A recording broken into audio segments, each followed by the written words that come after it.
30 yıldan beri ona 50 yıllık örüktür az ölüp otat mana.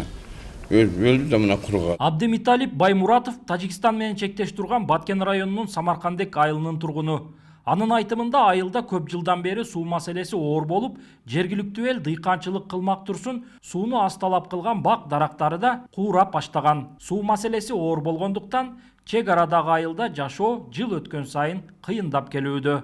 Samarkand'ın ayarını mana gelecekte bardығы mana su yok, bardығы el kıynalıp, bardығы her caka ketip, bazı migrasyon meselesi yapmadı, küçük bazı halde işim kavayla ketip.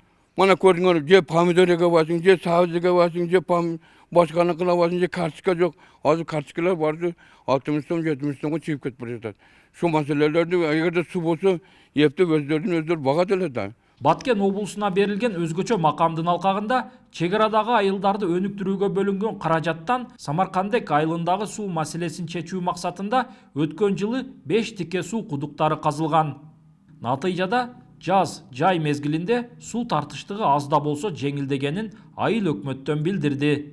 Биздин эң эле суунун эмеси бул Паскарык айылына жетүүсү кыйыныраак, анан Жайылма айыл бар, жайылма айылына жетүүсү кыйынчыраак. Кудай буйруса мына мамлекет тарабынан да колдоолор болуп атат. Жайылмага дагы, Паскарыкка дагы бүгүнкү күндө скважиналар казылып, кудай буйруса жазында суу менен камсыз кылат ошол.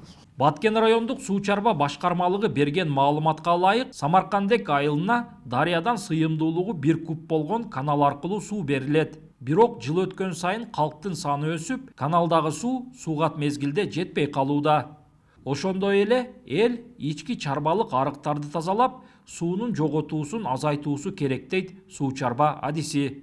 Вегетация мезгилинде эч кандай өзгүлтүксүз 1 кубтан суу берип келгенбиз. Эми ал жерде канал өзү сыйымдуулугу, өткөрүмдүүлүгү 1 кубтук канал. Максималды берген суубуз ошол да азыр эми жерлер жаңыдан өздөштүрүлүп атат. Может ошол багытта кандайдыр бир дыйкандардыкы болушу мүмкүн. Бирок айыл өкмөт тарабынан суу пайдалануу ассоциациясы иштеген былтыр. Ошонун берген заявкасын биз толук түрдө сууну бергенбиз. Белгилеп өтсөк, Самаркандек айылына суу Тажикстандын айбагын аралап баргандыктан жылда жаз, жай мезгилинде талаш тартыш жаралып келет. Мындан улам жергиликтүү эл көз карандысыз суугат каналын куруу боюнча долбоорду жетекчилерге айтып келүүдө. Бирок ушул күнгө чейин элдин сунушу кагаз бетинде долбоор бойдон калууда. Улан Маккамбаев, Адыл Орозалиев, ЛТР, Баткен облусу.